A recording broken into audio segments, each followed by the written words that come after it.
So in metric chemistry today we are going to start the 5th chapter. तो 5वां chapter start हो रहा है. टोटल 8 चैप्टर है आपके मेट्रिक केमिस्ट्री में न्यू बुक के अंदर. तो 3 चैप्टर बाकी हैं कोर्स कंप्लीशन में.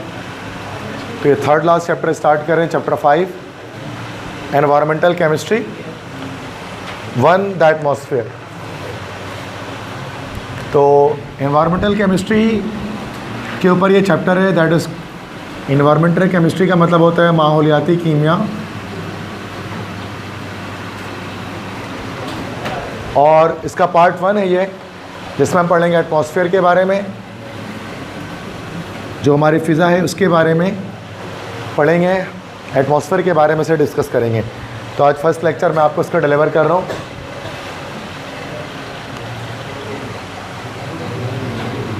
सबसे पहला क्वेश्चन है कि define environmental chemistry. Environmental chemistry में हम क्या पढ़ते हैं?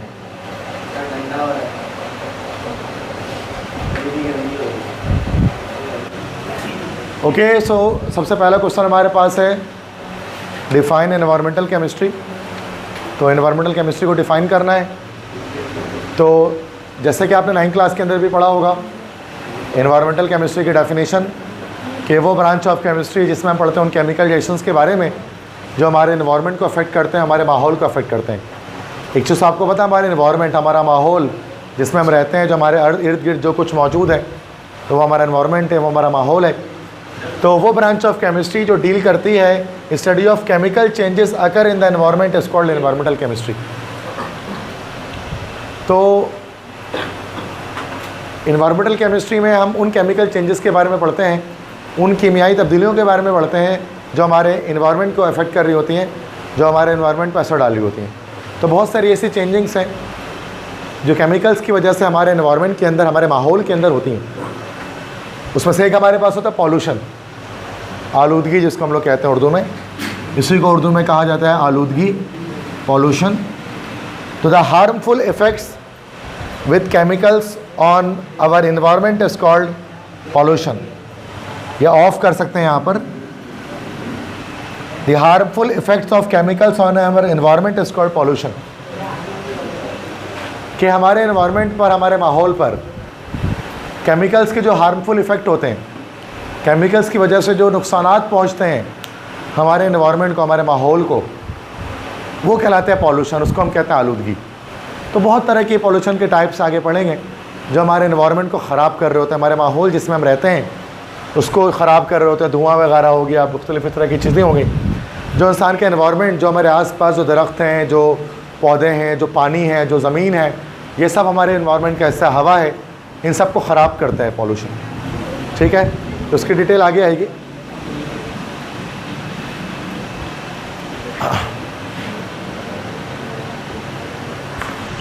नेक्स्ट क्वेश्चन है define atmosphere and its composition. Atmosphere क्या बताए? एटमॉस्फेयर क्या चीज़ है और किस चीज़ से मिलकर बनी होती है? एटमॉस्फेयर कहता है फ़िज़ा को, ये हमारे आसपास जो हवा है, दैट इज एटमॉस्फेयर. एक पूरी लेयर है हवा की जिससे हम घिरे हुए. तो एयर या एयर के जो पूरे लेयर है हमारे चारों तरफ और काफ़ी ऊंचाई तक है, that layer is called atmosphere. तो the earth is surrounded by layer of gases called the atmosphere. हमारी जो अर्थ है वो चारों तरफ से घिरी हुई है मुख्तलिफ़ किस्म के गैसेस से, जो हमारे पास कहलाता है एटमॉस्फेयर. अगर आप अर्थ को वैक्यूम से देखेंगे तो अर्थ के ऊपर आपको जो है ना वो एक गैस टाइप की पूरी एक लेयर दिखाई देगी स्काई ब्लू कलर की. तो वो जो लेयर दिख रही होती है ना अर्थ के ऊपर, ये अर्थ के कर्व है, तो अर्थ के ऊपर जो एक लेयर दिख रही होती है, that layer is called atmosphere. इसको हवा कहते हैं जिससे हम सांस लेते हैं. तो जो लेयर ऑफ गैसेस हैं उसको एटमॉस्फेयर कहा जाता है. एटमॉस्फेयर की कंपोजिशन क्या होती है? एटमॉस्फेयर में कौन कौन सी गैसेस हैं? Everybody knows. सबसे ज़्यादा एटमॉस्फेयर में कौन सी गैस है? नाइट्रोजन गैस है. कितने परसेंट भाई? 78%. उसके बाद सेकेंड नंबर पर सबसे ज़्यादा कौन सी गैस है? Oxygen gas. कितने परसेंट? तो ये मिलाकर हो गया 99%. अब बाकी 1% क्या है भाई? अदर गैसेस हैं. अब वो अदर गैसेस में कौन कौन सी गैसेस हैं? कार्बन डाइऑक्साइड गैस है, आर्गॉन एक नोबल गैस है, AR सिंबल होता है इसका, वो है, और वाटर वेपर्स. और वाटर वेपर्स है जिसको आप मॉइस्चर कहते हैं, जिसको आप ह्यूमिडिटी कहते हैं, नमी जो कहलाता है ना भाई, हवा में नमी का तनासुब जो होता है, ह्यूमिडिटी या जिसको मॉइस्चर कहते हैं, तो ये चीज़ भी है। तो हवा में सबसे ज़्यादा तो नाइट्रोजन और ऑक्सीजन गैस है, बाकी 1% और माइनर गैसेस हैं जिनमें कार्बन डाइऑक्साइड है, आर्गॉन है और मॉइस्चर है। मॉइस्चर असल में वाटर वेपर्स होते हैं, वाटर वेपर कह लो, मॉइस्चर्स कह लो, ह्यूमिडिटी कह लो, नमी कह लो, उर्दू में बात एक ही। हर बच्चा अलग अलग नाम से पुकारता है उसको। कुछ लोग कहते हैं मॉइस्चर, कुछ लोग कहते हैं ह्यूमिडिटी, कुछ लोग कहते हैं वाटर वेपर, कुछ नमी कहते हैं जस्ट, कुछ आबी बुखारात कहते हैं हवा में। दिस इज़ कॉल्ड कि ये हमारे पास हवा में 1% है। बस समझ में आ गई एटमॉस्फेयर के बारे में। तो यहाँ मैंने बताया एटमॉस्फेयर क्या है, लेयर ऑफ गैसेस हैं, और उसकी कंपोजिशन क्या है, किस चीज़ से मिलकर बनती है। Any problem? इजी क्वेश्चन है, ठीक है। नेक्स्ट क्वेश्चन है, how many layers of atmosphere are there. अब एटमॉस्फेयर काफ़ी ऊंची है, मतलब हमारी सरफेस से लेकर काफ़ी ऊंचाई तक जाकर एटमॉस्फेयर आता है हमारा। अब एटमॉस्फेयर में कितने लेयर्स हैं हमारे पास? There are so many layers in atmosphere. So the earth atmosphere is divided into 5 major layers. 5 layers होते हैं एटमॉस्फेयर में। अब सबके एंड में स्फीयर आता है। सबसे पहले ट्रोपोस्फीयर, स्ट्रेटोस्फीयर, मीजोस्फीयर, थर्मोस्फीयर और एक्सोस्फीयर। ठीक है, तो ये पुरानी जो बुक थी, लास्ट बुक जो थी ना मैट्रिक की, उसमें ये नहीं था। ये बिल्कुल न्यू चैप्टर डाला गया है एनवायरमेंटल केमिस्ट्री पर आपके लिए। वो इस वजह से डाला गया चूँकि एनवायरमेंट पर भी बहुत सारा मतलब इश्यूज़ आते हैं। हमारे स्टूडेंट्स को एनवायरमेंट के बारे में, माहौल के बारे में इतना ज़्यादा नहीं पता होता कि किस तरह से माहौल को क्लीन रखना चाहिए, सारी चीज़ें। तो इसलिए इस तनाजुर में इस चैप्टर को डाला गया एनवायरमेंटल केमिस्ट्री को। आप देख सकते हैं इसमें एनवायरमेंट पढ़ रहे हैं, माहौल के बारे में पढ़ रहे हैं, केमिस्ट्री किस तरह से लिंक करती है हमारे एनवायरमेंट के साथ, वो पढ़ रहे हैं। तो 5 लेयर है बच्चों एटमॉस्फेयर की, ठीक है, 5 लेयर हैं। तो troposphere, stratosphere, mesosphere, thermosphere, exosphere, सब के एंड में स्फीयर आ रहा है। अब ये सब अलग अलग चीज़ें हैं। अभी हम 2 को हम डिटेल में पढ़ेंगे। हमारे बुक में 2 की डिटेल है, ट्रोपोस्फीयर की और स्ट्रेटोस्फीयर की। बाकी की डिटेल नहीं है, वो शायद आप आगे बड़ी क्लासों में पढ़ेंगे। बुक में ही नहीं है मतलब ना, तो इसलिए मैंने कोई लिखवाया भी नहीं आपको उसके बारे में, ठीक है। तो यहाँ पर मैंने डायग्राम बनाई है, आप इसमें देख सकते हैं कि डिफरेंट स्फीयर्स आपको उसके अंदर दिखते हैं। अब यहाँ पर troposphere, stratosphere, mesosphere, thermosphere, exosphere, ठीक है। तो ट्रोपोस्फीयर तो जो हमारी हवा है, अभी मैं डिटेल में आगे बताऊंगा उसके बारे में नेक्स्ट स्लाइड में। ट्रोपोस्फीयर तो ये जो आसपास, ये पूरा ट्रोपोस्फीयर है जिसमें हम सांस लेते हैं, जिसमें हम रहते हैं, जिसमें हवाई जहाज़ वगैरह चलते हैं, ये ट्रोपोस्फीयर है। ट्रोपोस्फीयर के बाद ऊपर आता है स्ट्रेटोस्फीयर। स्ट्रेटोस्फीयर में क्या होता है कि इसमें हमारे पास एक ओजोन लेयर है। इसके अंदर ओजोन लेयर का नाम सुना होगा आपने, वो ट्रोपोस्फीयर से ऊपर है स्ट्रेटोस्फीयर में। स्ट्रेटोस्फीयर में जहाज़ वगैरह नहीं चलते हैं, सैटेलाइट वगैरह कैरी करने वाले जहाज़ तो जाते हैं, नॉर्मल प्लेन ट्रोपोस्फीयर पे रहते हैं। वजह क्यों है मैं ऊपर बता दूंगा आपको। स्ट्रेटोस्फीयर, अब स्ट्रेटोस्फीयर के ऊपर जाएंगे तो मीजोस्फीयर। मीजोस्फीयर में क्या होता है बच्चों, हमारे पास की जो टूटते तारे आप देखते हैं ना, जो कभी शूटिंग स्टार्स वगैरह, टूटता तारा जो होता है वो असल में टूटता तारा नहीं होता है, वो कोई एस्ट्रॉइड होता है, उसका एक टूटा हुआ टुकड़ा पत्थर वगैरह वो ज़मीन की तरफ जब आ रहा होता है तो मेसोस्फीयर में आने के बाद वो जलना शुरू कर देता है फ्रिक्शन की वजह से। तो वो जलता हुआ आपको दिख रहा होता है इस तरह से। तो वो असल में दिखता लगता है टूटता हुआ तारा, लेकिन वो पत्थर होता है जो जल रहा होता है, जिसको शूटिंग स्टार नॉर्मली हम कहते हैं। कभी कभार ऐसी एक लाइन दिखती है जाते हुए आसमान में, तो वो मेसोस्फीयर में दिख रही होती है वो लाइन असल में। तो मेसोस्फीयर में वो पत्थर जल रहा होता है। मेसोस्फीयर से ऊपर आते हैं थर्मोस्फीयर। थर्मोस्फीयर में क्या होता है, यहाँ पर सारे आपके जो है ना सैटेलाइट्स वगैरह जो होता है ना, सैटेलाइट आपको पता है अर्थ के सैटेलाइट्स होते हैं, हर कंट्री वाले भेजते हैं इंटरनेट वगैरह के लिए, फिर इस तरह से मोबाइल कनेक्टिविटी के लिए, मौसम का हाल वगैरह बताने के लिए सैटेलाइट्स होते हैं कुछ। या जैसे अभी जो है वो एलोन मस्क ने भेजा है, क्या नाम है उसका, स्टारलिंक का नाम सुना होगा, मुख्तलिफ 22 सैटेलाइट्स एक साथ उसने भेज दिए हैं। तो वो क्या होता है ताकि पूरी दुनिया में इंटरनेट की कनेक्टिविटी मिल सके, स्टारलिंक। यस, 22 एक साथ बहुत सारे सैटेलाइट जा रहे होते हैं। अच्छा, अभी उसमें दिखाई दिया था, तो दैट इज स्टारलिंक। वो एलियन नहीं है कोई जो हमला करने आ रहे हैं, दैट इज स्टारलिंक। तो वो पूरी दुनिया में दिखता है ताकि पूरी दुनिया में इंटरनेट कनेक्टिविटी आ सके। सबसे आखिरी एक्सोस्फीयर। एक्सोस्फीयर के बाद क्या आपका वैक्यूम आ जाता है इस पर। वैक्यूम आ जाता है, खला आ जाती है, जिसको हम वैक्यूम कहते हैं। वैक्यूम से पहले ये पूरा का पूरा एटमॉस्फेयर के पार्ट है। तो हमें यहाँ पे डिटेल में जो डिस्कस करना है बच्चों, वो दो को करना है, ट्रोपोस्फेयर को और स्ट्रेटोस्फेयर को। क्लास 10 के अंदर मेट्रिक क्लास में ही दो पढ़ना है।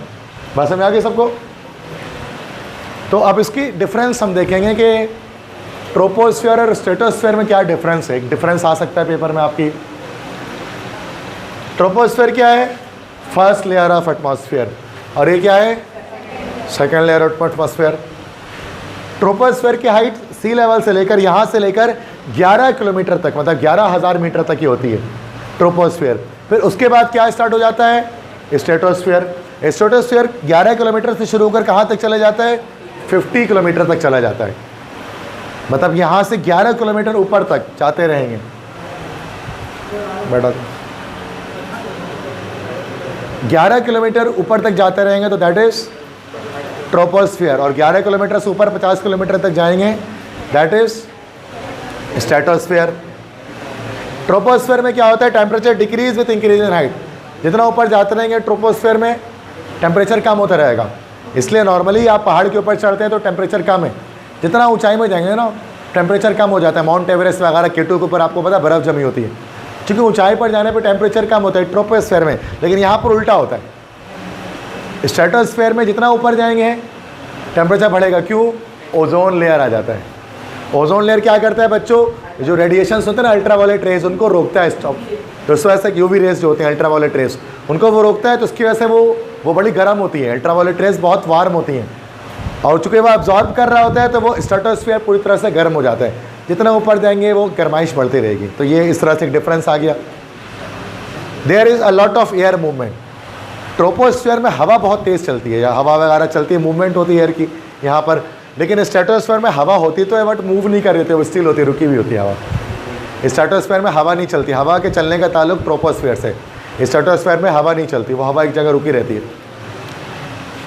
Planes fly through this layer, इस पर ही प्लेन्स चलते हैं ट्रोपोस्फीयर पे। Plane don't fly through this air. लेकिन इस लेयर में जो स्ट्रेटोस्फीयर में परमिशन नहीं होती हवाई जहाज़ को उड़ने की। हवाई जहाज़ उतनी ऊंचाई तक नहीं जाते कभी भी कि वो स्ट्रेटोस्फीयर में पहुंच जाए, ठीक है? तो वहाँ पर प्लेन नहीं जाती। क्लियर है? नेक्स्ट है पॉल्यूटेंट्स क्या होते हैं और उनके टाइप्स लिखें।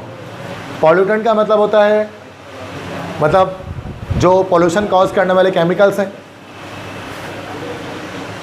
Waste material that pollutes the environment is called pollutant. वो वेस्ट मटेरियल, वो तमाम केमिकल्स जो हमारे माहौल को, हमारे एनवायरनमेंट को ख़राब कर देते हैं, पॉल्यूट कर देते हैं, उसको कहा जाता है पॉल्यूटेंट। तो पॉल्यूटेंट ही पॉल्यूशन फैलाते हैं। अब पॉल्यूटेंट कितने टाइप के होते हैं बच्चों? तो 7 टाइप्स के पॉल्यूटेंट हैं। अब वो अलग अलग चीज़ों को आलूदा करते हैं। एयर पॉल्यूटेंट हवा को ख़राब करता है, वाटर पॉल्यूटेंट पानी को ख़राब करता है, सॉइल पॉल्यूटेंट सॉइल को ख़राब करता है, थर्मल पॉल्यूटेंट हीट प्रोड्यूस करता है, radio pollutant radio active substances होते हैं जो कैंसर वगैरह कॉज करते हैं, हेल्थ को ख़राब करते हैं।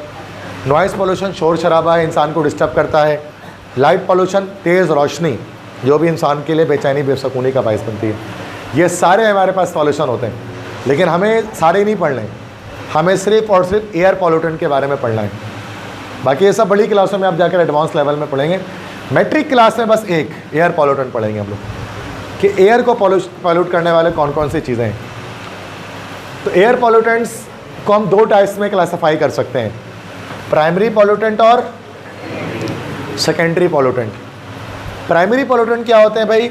वो पॉल्यूटेंट्स जो प्रोड्यूस बाय बर्निंग फ्यूल्स, जो फ्यूल को जलाकर पेट्रोल, डीजल, सीएनजी, एलपीजी, ये सब के जलने से जो धुआं निकलता है वो प्राइमरी पॉल्यूटेंट है। या ऑर्गेनिक प्रोडक्ट को जला रहे हैं, कोई ऑर्गेनिक कंपाउंड जला रहे हैं, प्लास्टिक वगैरह, कचरा वगैरह, ये सब जला रहे हैं, तो इससे जो पॉल्यूटेंट होता है ये पॉल्यूटेंट कहलाता है primary pollutant.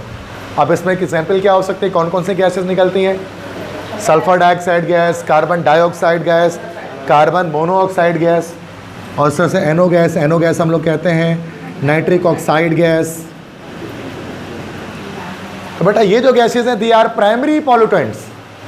Sulphur dioxide, carbon dioxide, nitric oxide, carbon monoxide, ये सब फ्यूल के जलने से पैदा होते हैं। बाइक में, कार में, ट्रक में, बसेस में, ट्रेन में जो फ्यूल जल रहा है उसके साइलेंसर से जो धुआं निकल रहा है वो ये सारे जो हमारे प्राइमरी पॉल्यूटेंट्स कहलाते हैं।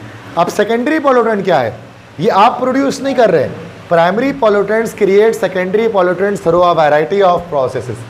ये जो आप प्राइमरी पॉल्यूटेंट्स जो धुएं वगैरह से आ रहा है ना बच्चों, अब यही मुख्तलिफ तरह के रिएक्शन करके मुख्तलिफ चीज़ों से सेकेंडरी पॉल्यूटेंट में कन्वर्ट हो जाता है। ये आप पैदा नहीं कर रहे, मतलब ये आप प्रोड्यूस नहीं कर रहे, ये आप जो प्राइमरी पॉल्यूटेंट प्रोड्यूस कर रहे हो ना, वही आगे जाकर सेकेंडरी पॉल्यूटेंट्स प्रोड्यूस कर रही है। अब वो क्या क्या हो सकती हैं? H2SO4 sulphuric acid, acid rain का बाइस बनता है, नेक्स्ट क्लास में कल इंशाल्लाह पढ़ेंगे।